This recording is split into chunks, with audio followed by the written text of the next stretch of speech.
가수 엑소라고 있죠. 일본 투어 일정이 공개가 됐는데 하정표는 왜 팬들이 분노를? 예, 이제 일본 투어 일정이 공개가 됐는데 예. 여러 지역에서 공연을 하는 겁니다.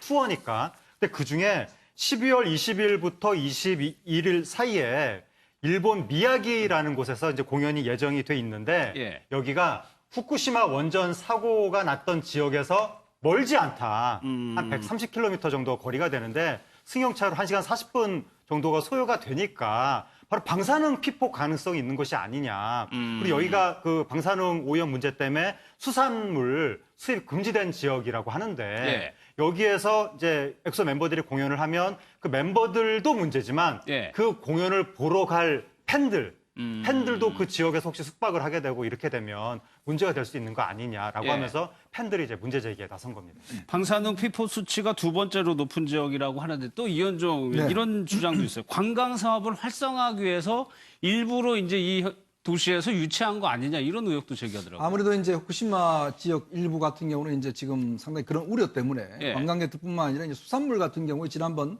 우리가 WTO에서 이제 우리가 수입 금지를 했는데 우리가 승소를 했지 않습니까? 지금 일본의 지금 아베 총리가 이제 힘을 기울이는 게 일단 이 지역에서 생산되는 수산물을 해외에 수출하는 거. 그리고 본인이 직접 뭐 시음에도 하고 먹기도 하고 뭐 많이 합니다. 왜냐하면 워낙 이기 때문에 경제가 침체돼 있으니까요. 이제 그런 면에서 이제 이번에 공연도 이제 문제를 한 것인데 저는 좀 이거는 어떤 면에서 보면 좀 과학적으로 좀 접근해야 될 것 같아요. 그렇죠. 지금 예. 현재 보면 피폭량 자체가 워낙 적고 그리고 이건 뭐 조지역에 만약에 피폭량이 많다면 주민들이 살겠습니까? 예, 이제 그러지 않잖아요. 그리고 또 가수가 좋아하는 지역, 팬들이 있는 지역에 가는 거 아니겠습니까? 그리고 이게 뭐 증명되지 않고 다 그러면 그 지역에 못 산다라고 이제 이야기를 하는 것은 굉장히 좀 비과학적인 것 같거든요.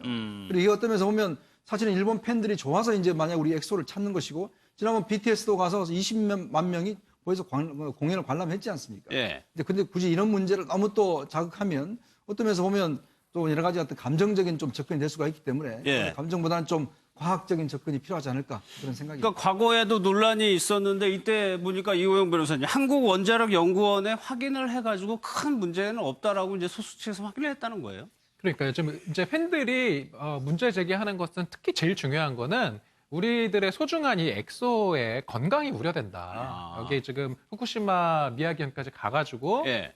공연을 하는 동안에 이제 방사능에 피폭되면은 어떻게 하느냐. 이제 이 부분을 문제 제기를 많이 하니까 이제 소속사에서는 그 출연 제의 받은 다음에 그 한국원자력연구원에 본인들이 다 확인을 해봤다는 겁니다. 예. 그러니까 지금 한 번 이제 후쿠시마 시티에서 1년을 거주할 경우에 그 노출되는 그 방사선 양이 한 번 그 X선 검사를 찍을 때 노출되는 그 방사선 양의 10분의 1 정도밖에 안 된다.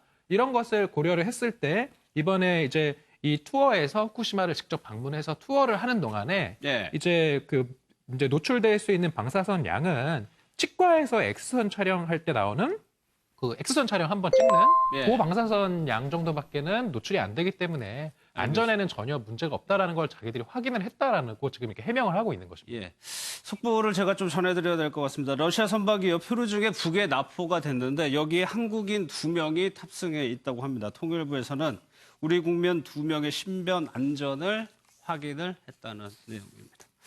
송혜교 씨 관련 내용도 좀 저희가 해명을 좀 전해드려야 될 것 같은데 하정우 표현 이게 네. 통역 과정에서 송혜교 씨가 실제 하지 않은 말처럼 이게 통역이 됐다는 뭔가 좀 이제 의미가 부풀려졌다고 하는 예. 건데요. 그러니까 송혜교 씨가 이혼 조정 과정에 이 해외 매체하고 인터뷰를 한 내용이 우리 매체에서 보도가 되면서 예. 마치 그 내용이 그러니까 몇몇 문장만 보도가 되다 보니까 보도 내용의 사실관계가 틀린 건 아닌데 그 문장을 보고 사람들이 해석을 하기를 이게 다 이혼하고 연관돼서 해석을 했던 거죠. 아. 그래서 이제 혼자만의 시간을 갖고 싶다라고 송혜교 씨가 이야기를 했는데 예. 그게 잘못된 보도는 아니지만 이제 사람들이 그걸 보고 아 그러면 이혼 때문에 뭔가 심경의 변화가 그렇게 그쵸, 난 거지. 그렇게 해석을 했죠. 해석을 예. 한 거고 그다음에 또 뭐 운명이란 그냥 일어나는 일들 뭐 운명을 받아들인다 이런 식으로 말을 했다고 보도가 나왔는데 예. 그걸 보고 또 사람들이 아 그러면 또 이혼과 관련해서 이게 운명과 관련된 뭐 이 가치관이 바뀐 건가? 뭐 이혼을 운명처럼 받아들인다는 얘기인가? 이런 식으로 해석을 막 했는데 예. 그렇게 해석을 할 만한 사안들이 아니었다. 그냥 가볍게 오고 간 이야기였다라고 예. 통역하셨던 분이 이번에 해명을 한 겁니다. 아니 구체적으로 말씀을 드려야 될 거예요. 운명과 관련해서는 그게 전혀 사생활이 아니고